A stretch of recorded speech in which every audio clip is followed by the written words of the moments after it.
Buckle up, because you're about to dive headfirst into a story that's going to leave you breathless.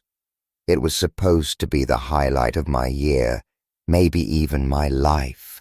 Our Pearl wedding anniversary, 30 years with Michael. The penthouse was buzzing with family and our closest friends, faces that had been there when we said I do all those years ago. Michael, standing by the bar, looked incredible.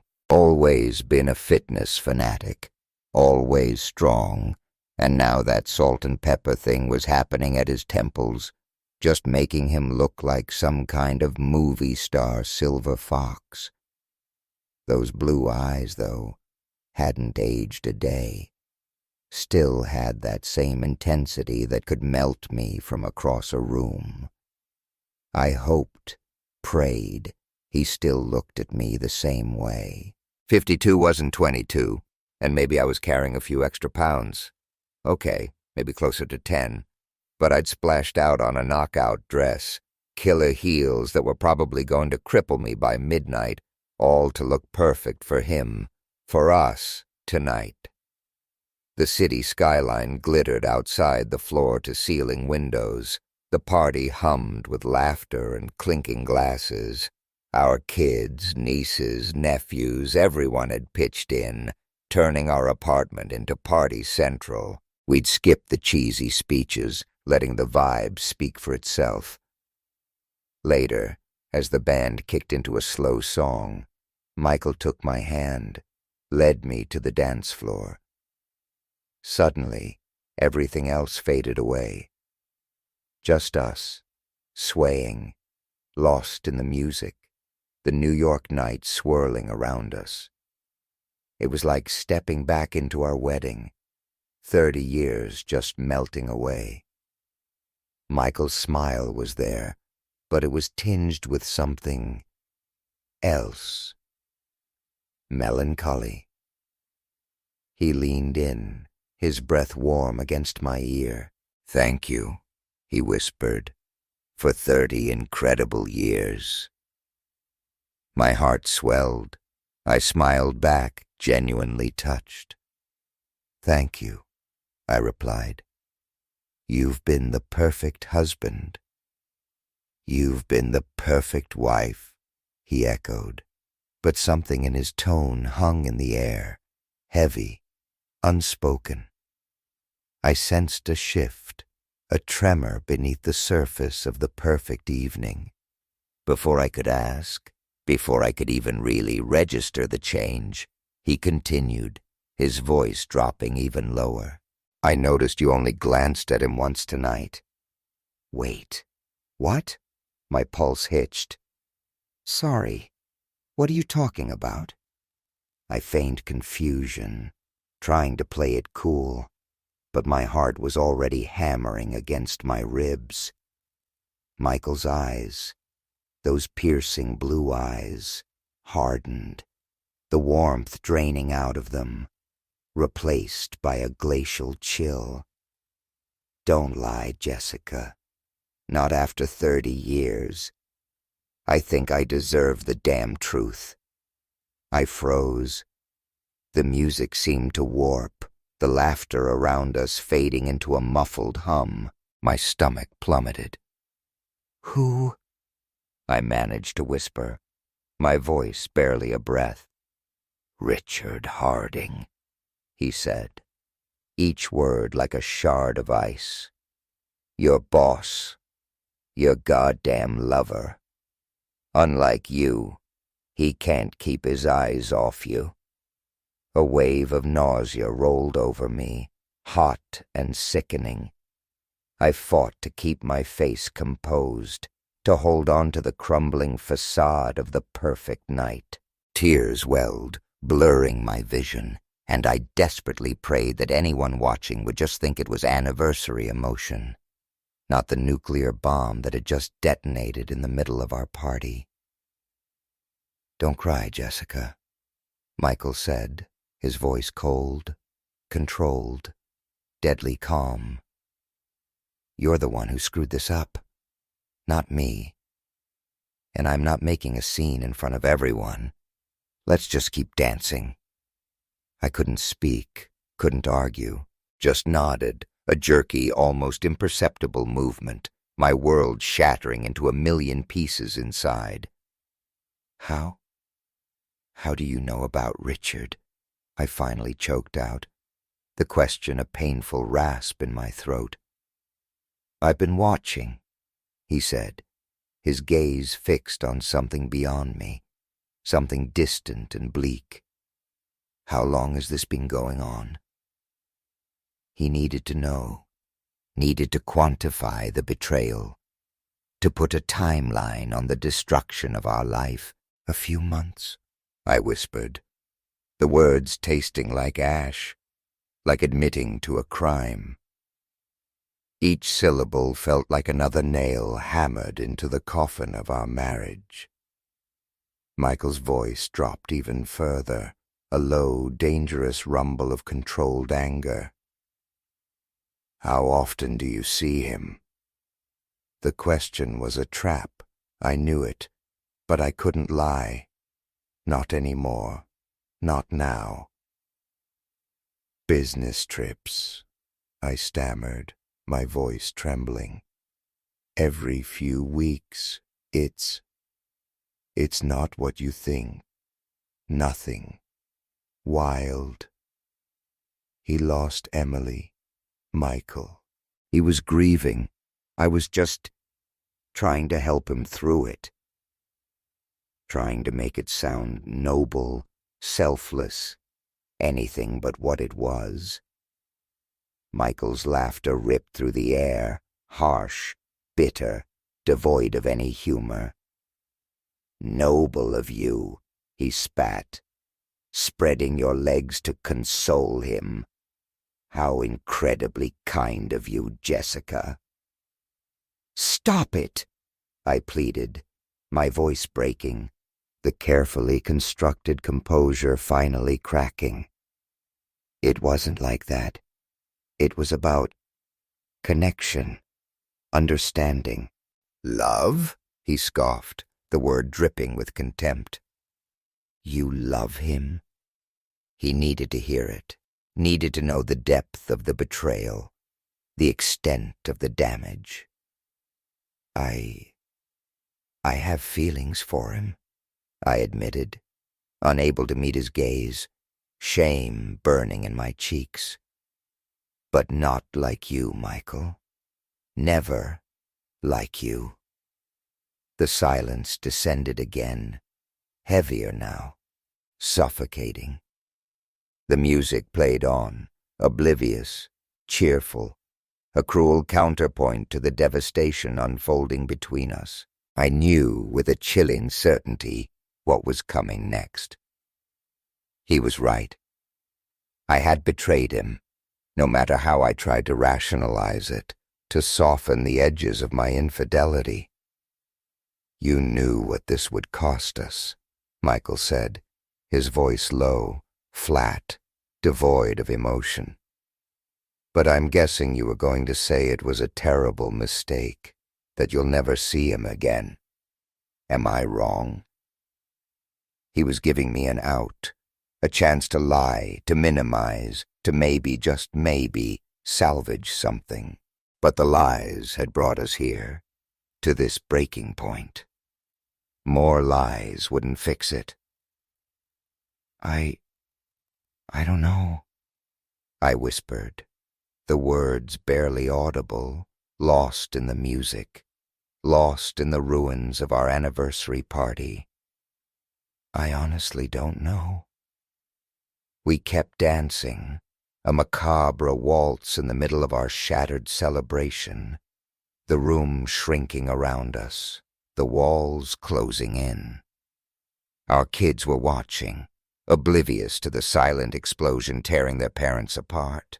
If they only knew the truth, the poison seeping into the perfect facade of our family. "Fine then," Michael said after an eternity of agonizing silence, his voice raw, filled with a resigned hurt that was more painful than anger. "Let's go talk to him." He took my arm, not gently, steered me through the crowd towards Richard, who stood near the window, looking equally surprised and confused to see us approaching. Michael stopped directly in front of Richard, his body language radiating hostility. He ignored Richard's outstretched hand, let it hang there, a gesture of greeting turned into an insult.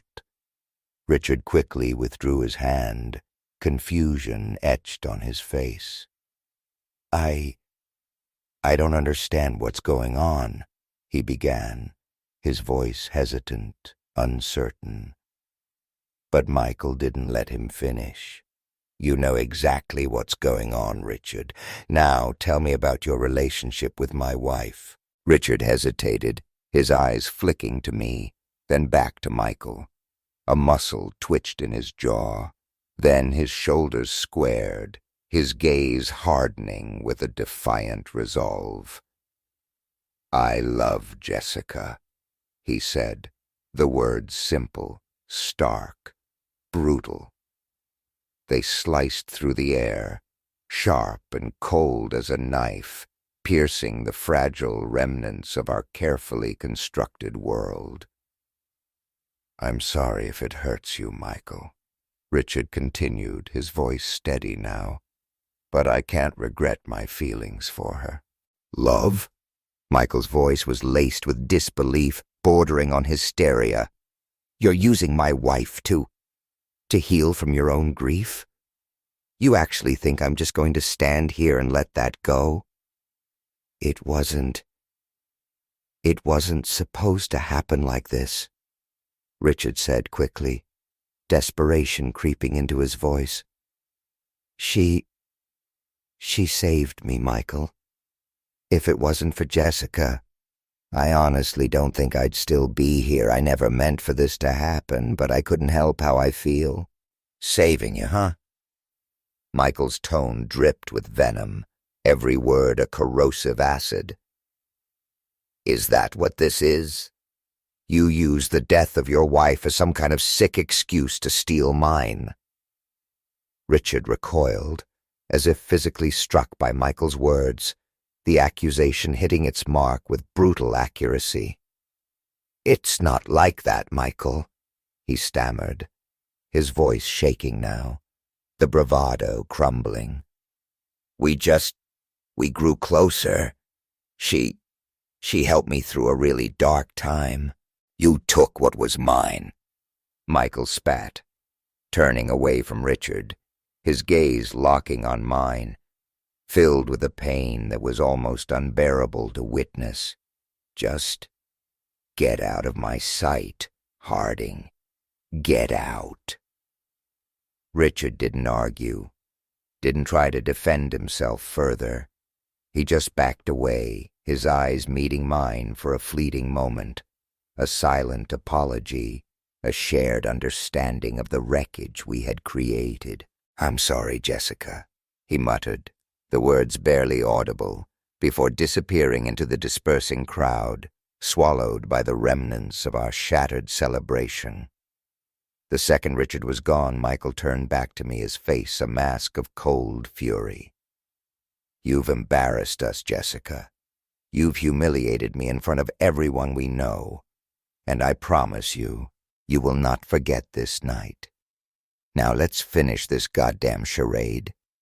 We'll leave soon enough. But for now, keep smiling.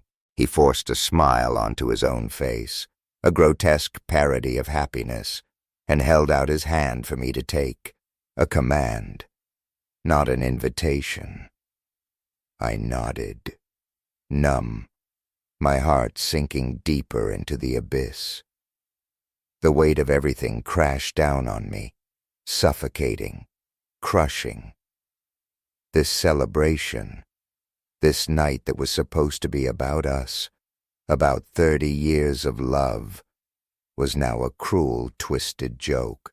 I felt trapped, caught between the man who had been my life for 3 decades and the man who in some twisted, destructive way had pulled me back from the brink. But I knew, with a chilling certainty, that I had to make a choice.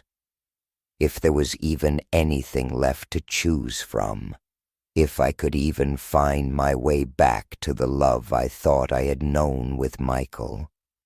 As I walked away from Richard, the tears finally broke free, streaming down my face, hot and unstoppable. Then, as if things couldn't get any worse, Michael surprised me, his voice cutting through the silence, laced with a bitter sarcasm. "So, tell me again about this business trip of yours." Even as the words left my mouth, explaining the supposed necessity of my upcoming trip to Chicago, I knew they sounded weak, flimsy, a pathetic excuse that wouldn't hold water for a second. A simple phone call, an email, could have handled everything I was claiming required my physical presence. It was transparent, pathetic. "So all of this," Michael pressed, his voice tightening, the sarcasm replaced by a raw, wounded anger. "This whole elaborate story, your trip, it was just another clever lie, another carefully constructed ruse to cover up your affair, wasn't it?" I opened my mouth to protest, to try and minimize the damage, to somehow explain. "It wasn't an affair, not exactly." But the words died in my throat, hollow and meaningless even to my own ears. He cut me off, his voice like a whip crack. "Okay, fine. Then you're covering up the fact that you're sleeping with another man. Is that better for you, Jessica? Does that make it sound less tawdry?" The word sleeping hung in the air, brutal, vulgar, stripping away any pretense, any romanticism I might have tried to cling to. It was ugly, raw, and undeniably true. I knew, with a sickening lurch in my stomach, that I had walked straight into his trap, exposed by my own lies. Desperate, flailing, I tried to steer the conversation away from the immediate, agonizing present, grasping for some semblance of normalcy, some thread of hope in the wreckage. I wanted, needed him to understand that everything wasn't completely destroyed, that maybe, just maybe, this was just a terrible crack in the surface, not a fatal fault line. "Before tonight?" I asked, my voice trembling, fragile. "Before you found out, how would you have described our marriage, Michael?" He didn't hesitate, his response immediate, cold, echoing the bitter chill that had settled between us. "Happy, successful, the perfect marriage that everyone thought we had."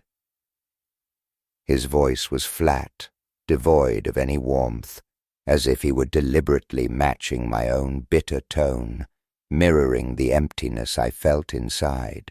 "I feel the same way," he continued, his gaze still fixed somewhere beyond me, lost in the ghosts of our past. He was trying, I could see it, to maintain some semblance of composure, to hold on to the image of control. But I could see the hairline fractures beneath the surface, the raw pain leaking through the carefully constructed facade. I pressed on, desperate to find some common ground, some point of connection, however tenuous. "I know I messed up, Michael. I know I did. I had my reasons, or at least what felt like reasons at the time. But I understand how wrong this was. I do.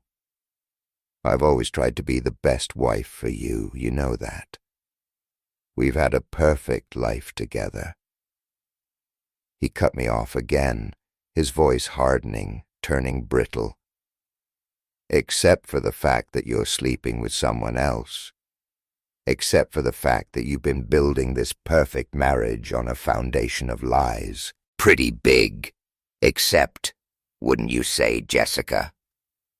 His face was like stone, every line etched with anger and betrayal. That shouldn't affect our happiness, right? We're fine. We're just perfect. Especially lately. I feel like I've become better, you know? More attentive to your needs, more considerate. He smirked, a cruel, twisted mockery of his usual charming smile, but it didn't land. It didn't hurt the way he probably intended. It just felt sad, pathetic. I grimaced, biting my lip. The smart-ass comments, the sarcasm, all of it just making things worse, driving us further apart. Damn it, Michael, I snapped, the frustration finally bubbling over. These smart comments, this sarcasm, it's not helping. It's just making everything worse. His face grew darker, the lines around his eyes deepening, the tension between us stretching, tightening, becoming almost unbearable. How did you even find out? He asked, his voice sharp, clipped, his focus shifting abruptly. But his concern wasn't for me, not for us, not for the wreckage of our marriage. It was for himself, for damage control, for protecting his own ego, his own pride. How did you find out? He repeated, his voice laced with suspicion. So you can... What? Cover your tracks better next time. Make sure you're not so... careless. Is that all you care about now? I shot back, the hurt and anger surging through me, raw and untamed. Is that what this is about? Your precious ego? He mumbled a half-hearted apology, the words perfunctory, empty, devoid of any real remorse, and there was no promise of change, no hint of a desire to repair the damage, to rebuild what we'd lost. I can't promise I'll stop seeing him, Jessica, he said, the words hanging in the air, heavy, final. It's not that simple. My heart twisted, a physical pain in my chest. What if I fall apart, Michael? What if I fall into depression? What if your wife, the one you supposedly loved, turns into a hollow shell because of this? Will that bring you back to me? Will that even matter to you anymore?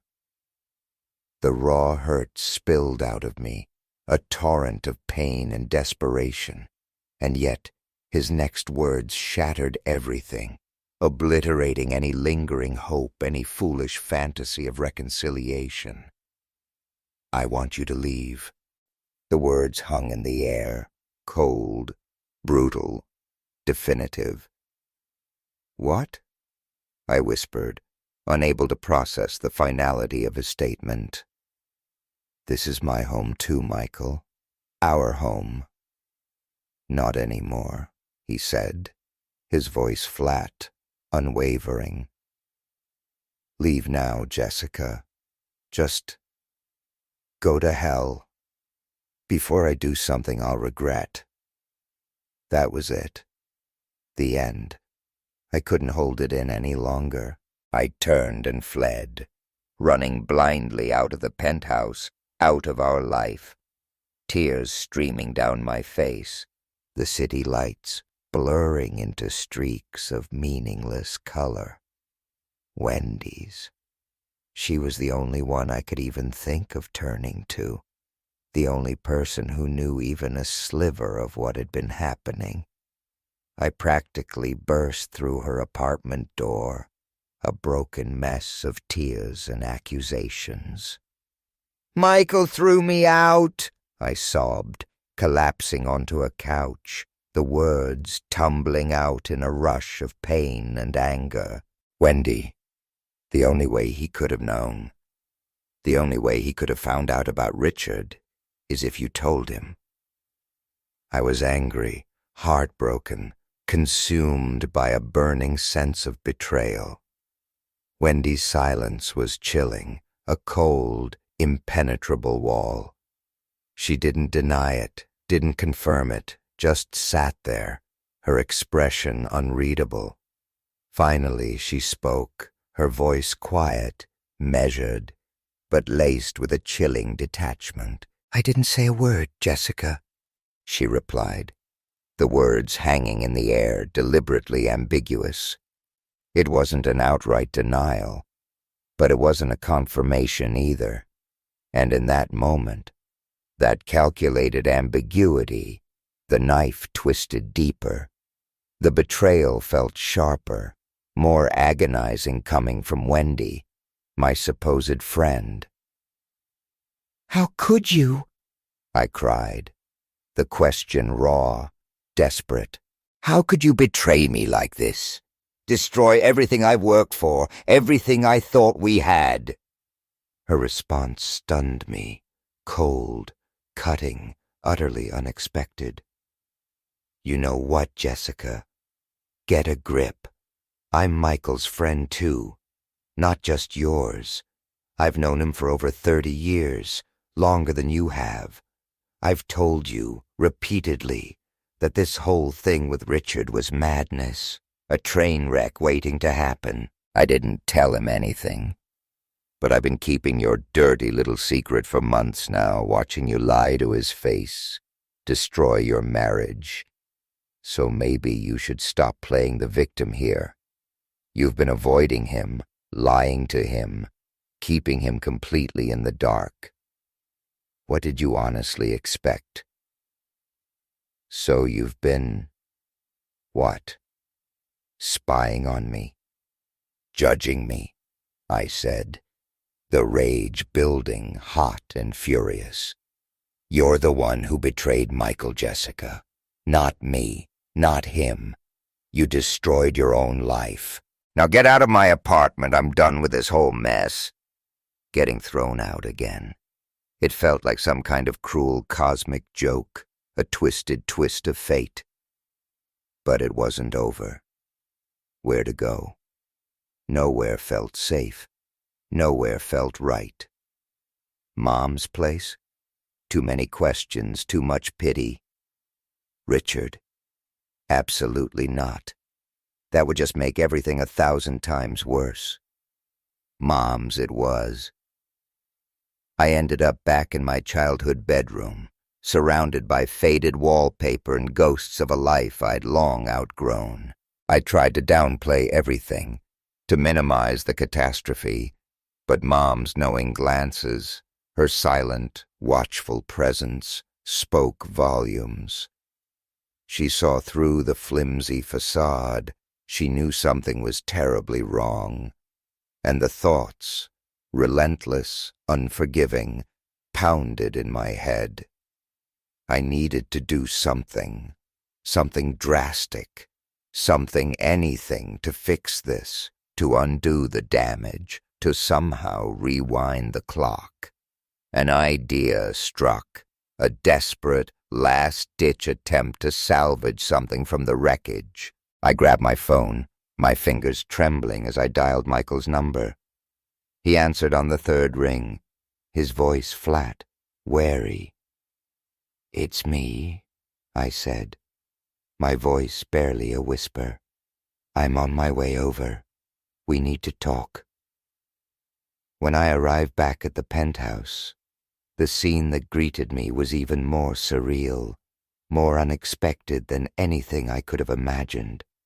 Standing in the living room, talking to Michael, looking utterly worn and defeated, was Wendy. Michael looked up as I walked in, his expression guarded, unreadable. "Please tell me you're not here to justify her," he said, his voice flat, devoid of any emotion. "No," Wendy said, stepping forward, her gaze meeting Michael's, then shifting to me. "No, Michael. I'm here to admit my fault and to apologize to both of you." Michael's eyes widened, a flicker of disbelief crossing his face. "You apologize?" Wendy nodded, her voice steady now, surprisingly strong. "Yes." "I owe you both that much at least. You better come in then," Michael said, stepping back, gesturing us further into the apartment. The scene of our anniversary party, now just a hollow shell, littered with the ghosts of celebration. Once inside, Wendy laid it all out, the words flowing out of her in a torrent of confession and regret. "I knew about Richard, Michael. I knew Jessica was seeing him. I saw it happening. I saw her pulling away from you, getting lost in this fantasy. I begged her to stop, Michael. I pleaded with her to come to her senses, to realize what she was risking, what she was throwing away. But she wouldn't listen. She was blinded, caught up in this mess." Wendy paused, her voice breaking slightly, her eyes filled with a genuine remorse. She looked from Michael to me, her gaze pleading for understanding. We both remained silent, stunned, waiting for her to continue. Michael finally spoke, after a long, agonizing silence, his voice low, raw, filled with a pain that was almost palpable. I understand," he said slowly, the words hesitant, as if he were still trying to process the shock of Wendy's confession. She put you in a terrible position, Wendy, but damn it, I never thought you'd be the one to betray me too." Wendy shook her head, tears welling in her eyes. "I didn't betray you, Michael. I tried to protect you. I tried to protect both of you from her recklessness." Wendy turned to me, her gaze now filled with a mixture of anger and sadness.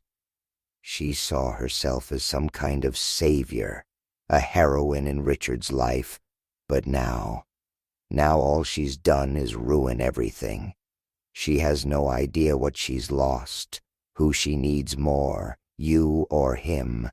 She doesn't even see it yet." Michael nodded slowly, taking it all in, the pieces of the puzzle finally clicking into place. "Maybe," he said, his voice barely above a whisper. "Maybe kicking her out. Maybe that's the only way to make her see it." The words hung in the air, heavy, a harsh judgment, but also, perhaps, a glimmer of a twisted kind of hope. But there was no turning back now. The damage was done. It was clear, devastatingly clear, that things between Michael and me were beyond repair. He sat across from me, separated by the wreckage of our 30-year marriage, the coldness in his eyes a stark reflection of how far apart we had grown, how irrevocably broken we were. "I didn't leave you, Jessica," he said, his voice steady, but laced with a profound, irreparable hurt. "You kicked me out. You walked away first." His words hit like a physical blow, a gut punch that winded me, stole my breath, and I couldn't deny the truth in them. I had made my choices, and now I was facing the consequences. Desperate, clinging to any last shred of hope, I tried to offer him an option, a desperate plea to salvage something, anything from the wreckage. I could stop seeing Richard," I whispered, my voice barely audible, a pathetic, hollow promise. And somehow, maybe you could forgive me. Michael let out a humorless laugh, a short, sharp burst of derision. Forgive you, he repeated, disbelief thick in his voice. It's not that simple, Jessica. You think I can just pretend it didn't happen? Pretend you didn't betray me, didn't lie to my face for months? His eyes burned with anger, with hurt, with a profound sense of betrayal that cut deeper than any physical wound. You're the one who's been dishonest, Jessica. You're the one who shattered everything. I didn't deserve this. None of this. I tried to maintain my composure, to hold back the fresh wave of tears threatening to overwhelm me, but my heart was shattering into a million pieces, each shard a sharp, agonizing reminder of what I had lost. Michael, I pleaded, my voice breaking. I never meant for any of this to happen. I swear, I couldn't leave Richard like that. I couldn't abandon him when he was going through such a tough time. Michael's eyes narrowed, his jaw tightening, his expression hardening into a mask of cold contempt. Tough time, he scoffed, the words dripping with sarcasm. Richard Harding, tough time. He's the least depressed guy I've ever met in my life. He's been loving every second of this, Jessica. Loving the drama, loving the attention. He's not the victim you're making him out to be. I swallowed hard, resisting the desperate urge to let his words break me completely, to collapse into a heap of tears and self-pity. We need to move forward, Michael, I said, my voice trembling, but firm. We could still be honest about everything. We could try to rebuild our trust. We don't have to end it like this. We don't have to lose everything. But Michael wasn't hearing it, wasn't listening. The chasm between us was too wide, the damage too deep. Rebuild trust? He repeated, disbelief echoing in his voice. You honestly think that's even possible? You're not the same person I married anymore, Jessica. You've changed. You've become someone I don't even recognize. You think this situation, this goddamn mess, can be fixed by just being honest? No, Jessica. You made your choice. You wanted someone else. You wanted him. And I'm done. I don't want to share you with anyone, and I certainly don't want to live in this chaos. His words hit harder than any slap, any scream could have. And yet, deep down, in the quiet, desolate corners of my heart, I knew he was right. I couldn't expect him to forgive this, not after what I had done. But then, the worst was yet to come, the final, crushing blow. So are you saying you want a divorce? I asked, my voice barely a whisper, trembling with the weight of the inevitable. I prefer option 1, he said, his voice devoid of any emotion, any hesitation, any shred of doubt. Let's get divorced. My heart dropped, plummeting into an abyss of despair. It felt like the floor beneath me had given way, and I was free-falling into nothingness. This was it. The end of everything. Everything we had built. Everything we had shared. Everything we had promised each other, reduced to this cold, sterile pronouncement. I nodded numbly, unable to speak, unable to argue, unable to even process the magnitude of what was happening. I had already messed everything up, beyond repair. And now I was losing him. For good. Richard, who had been awkwardly silent throughout this agonizing exchange, finally exploded, his frustration erupting in a torrent of anger and indignation. "This is insane, Jessica. Did you hear him? He's pushing you away just like he always does." He's always been controlling, always been manipulative. Why are you even listening to this? You're letting him manipulate you even now. But Michael wasn't backing down, wasn't wavering. He turned his gaze towards Richard, his eyes narrowed, filled with an intensity that made the already suffocating room feel even smaller, even more claustrophobic. "Maybe you should just shut your mouth, Harding," Michael said coldly, his voice dangerously low.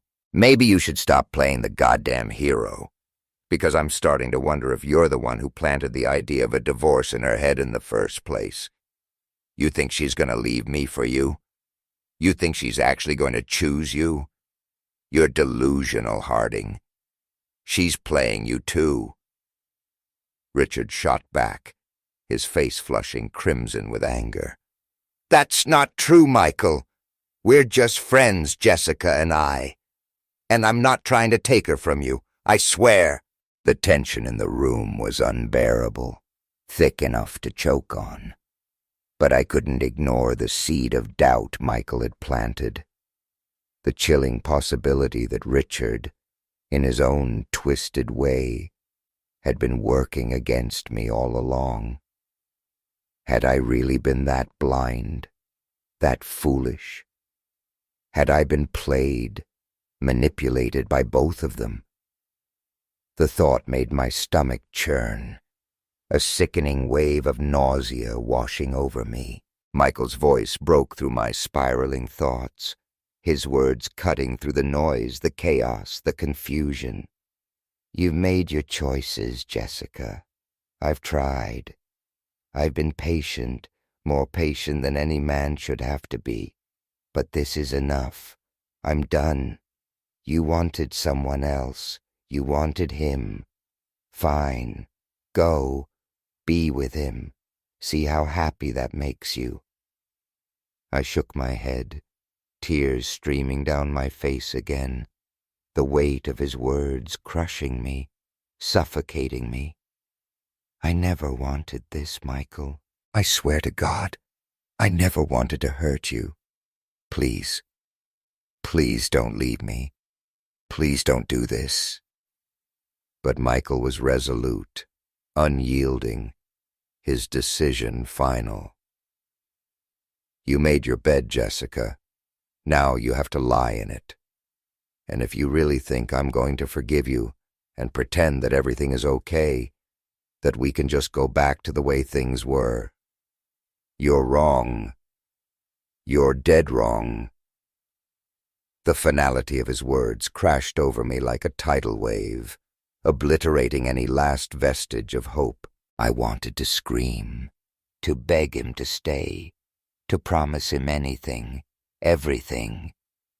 But I knew, deep down, that it was too late. I had already lost him. Months blurred into a haze of grief and regret. The divorce was finalized, a cold, impersonal process conducted entirely online. No lawyers, no courtrooms, just cold, sterile forms and digital signatures. And then, just like that, 30 years of marriage, of shared life, of love and promises, was over. Gone. Erased. I moved out of the penthouse back into my mother's house, a defeated ghost haunting the rooms of my childhood. I tried to find some semblance of peace, some way to navigate the wreckage of my life. But the memories haunted me.